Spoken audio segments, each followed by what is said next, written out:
নমস্কার বন্ধুরা, পিঙ্কি কিচেনে সবাইকে স্বাগত। আজকে চিংড়ি মাছের একটা নতুনত্ব রেসিপি করে তোমাদের সাথে শেয়ার করব। ভিডিওটা সম্পূর্ণ দেখার অনুরোধ রইল বন্ধুরা। এখানে দেখো আমি 7 পিস মতো চিংড়ি মাছ নিয়ে নিয়েছি। এটা কিন্তু বাগদা চিংড়ি। চিংড়ি মাছটাকে প্রথমে আগে কেটে পরিষ্কার করে নিচ্ছি। দেখো মুখের দিকটা আর পিছনের দিকটা কেটে নিয়েছি, আর খোসাটা মাঝে মাঝে ছাড়িয়েছি, মাঝে মাঝে একটু করে রেখে দিয়েছি। গোটাটা যদি ছাড়িয়ে দিই তাহলে চিংড়ি মাছটা ছোট হয়ে যাবে, সেই জন্য একটুখানি করে ছাড়িয়েছি, আবার একটু রেখে দিয়েছি। এবারে মাছের মধ্যে নুন হলুদ খুব ভালো করে মাখিয়ে নিচ্ছি। মাছ কাটাটা তোমাদের আর দেখাতে পারলাম না, পরে যদি কোনো দিন ভিডিও করি তাহলে তোমাদের সাথে শেয়ার করব, কারণ এক হাতে মোবাইল এক হাতে মাছ তো কাটতে পারবো না, সেই জন্য আর দেখাতে পারলাম না। এখানে নিয়ে নিয়েছি আদা বাটা, রসুন বাটা, পেঁয়াজ বাটা আর পোস্ত বাটা, নিয়ে নিয়েছি নারকেলের দুধ, আর এমনি দুধ নিয়েছি 1 কাপ মতো, আর নিয়ে নিয়েছি একটা টমেটো পেস্ট। এবারে তাহলে রান্নাটা শুরু করা যাক। গ্যাসের মধ্যে কড়াই বসিয়ে দিয়েছি, কড়াইয়ের মধ্যে দিয়ে দিলাম বেশ কিছুটা পরিমাণে সরিষার তেল। তেল খুব ভালোভাবে এখানে গরম হয়ে গেছে। এবারে তেলের মধ্যে আমি চিংড়ি মাছগুলোকে দিয়ে দিচ্ছি। চিংড়ি মাছগুলো দিয়ে হালকা লালচে করে ভেজে নেব।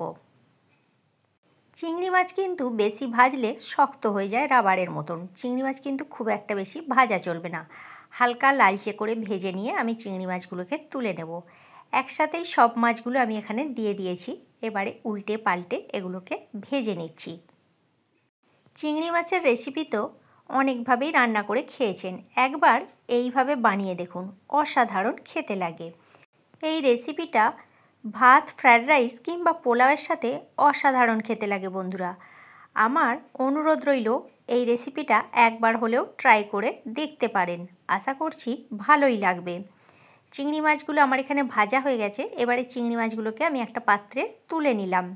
এবারে ওই কড়াইয়ের মধ্যেও এখনও একটু তেল আছে, ওর সাথে আরও একটু তেল দিয়ে দিলাম। তেল দেওয়ার পর দিয়ে দিলাম একটি শুকনো লঙ্কা আর গোটা গরম মশলা। গোটা গরম মশলার মধ্যে দিয়েছি 2টো লবঙ্গ, একটি এলাচ আর 1 টুকরো দারচিনি।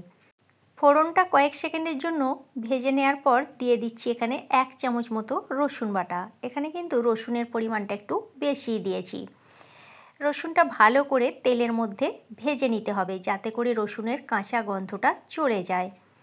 দেখো রসুনটা খুব ভালো করে আমার ভাজা হয়ে গেছে। এবারে এই পর্যায়ে দিয়ে দিচ্ছি একটা পেঁয়াজকে আমি বেটে রেখেছিলাম, সেই পেঁয়াজ বাটাটা আমি এখানে দিয়ে দিলাম।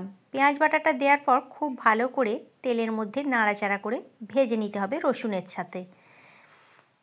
গ্যাসের ফ্লেমটা মিডিয়াম টু লোতে রেখেই রান্নাটা আমি করছি। পেঁয়াজ আর রসুন খুব ভালো করে একই সাথে ভেজে নেওয়ার পর এবারে এই পর্যায়ে দিয়ে দিলাম ছোটো চামচের 1 চামচ মতো আদা বাটা। এখানে কিন্তু আদার পরিমাণটা কম লাগবে, রসুনের পরিমাণটা বেশি লাগবে এই রেসিপিটাতে। আদাটা দেওয়ার পর খুব ভালো করে আবার একটু নাড়াচাড়া করে ভেজে নিলাম। এবারে দিয়ে দিলাম শিল ধোয়া জলটা দিয়ে খুব ভালো করে মশলাকে এবার কষিয়ে নিতে হবে। গ্যাসের ফ্লেমটা একটু মিডিয়ামে রেখে মশলাটা আমি কষাচ্ছি।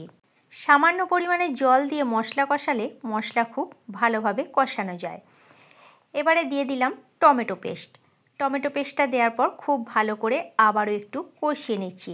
রান্নাটা কিন্তু খুব ভালো করে কষিয়ে কষিয়ে করতে হবে, তবে কিন্তু খেতে বেশ ভালো লাগবে।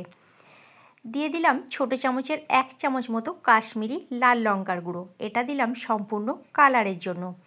আর দিলাম 1/2 চামচ এমনি লঙ্কার গুঁড়ো, এটা দিলাম ঝালের জন্য। দিয়ে দিলাম স্বাদ মতো নুন, আর দিয়ে দিলাম সামান্য পরিমাণ একটু চিনি। এবারে খুব ভালো করে মশলাকে কষিয়ে নিতে হবে। আবারও সামান্য একটু আমি জল দিয়ে দিচ্ছি। জলটা দিয়ে খুব ভালো করে মশলাকে এবার কষিয়ে নেব 3 থেকে 4 মিনিটের জন্য। মশলা যত ভালোভাবে কষানো হবে রান্নার কিন্তু টেস্ট তত ভালো হবে।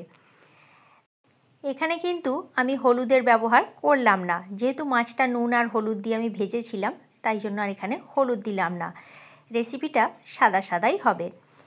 মশলাটা খুব ভালোভাবে কষিয়ে নেওয়ার পর দিয়ে দিচ্ছি এখানে 1 চামচ মতো পোস্ত বাটাটা দেওয়ার পর খুব ভালো করে আবারও একটু মশলার সাথে কষিয়ে নিচ্ছি।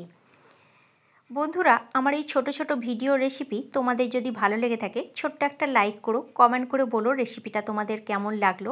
আর আমার চ্যানেলে যদি নতুন বন্ধু হয়ে থেকো তাহলে আমার চ্যানেলটা সাবস্ক্রাইব করার অনুরোধ রইল। আর ফেসবুক পেজ থেকে দেখে থাকলে আমার পেজটি ফলো করে নিও। দেখো কষিয়ে নেওয়ার পর এখানে দিয়ে দিলাম 1 বাটি মতো নারকেলের দুধ। আমি এখানে অর্ধেক নারকেলটার কুড়ে নিয়ে তার দুধটা বের করে রেখেছিলাম, সেই দুধটা দিয়ে দিলাম। আর 1 কাপ মতো এমনি দুধ দিলাম, এটা প্যাকেট দুধ ব্যবহার করেছি, জাল দেয়া। ঝোল ফুটতে শুরু করে দিয়েছে। এবারে এই পর্যায়ে দিয়ে দিলাম ভেজে রাখা চিংড়ি মাছটা। এখানে কিন্তু কোনো রকম জলের ব্যবহার হবে না।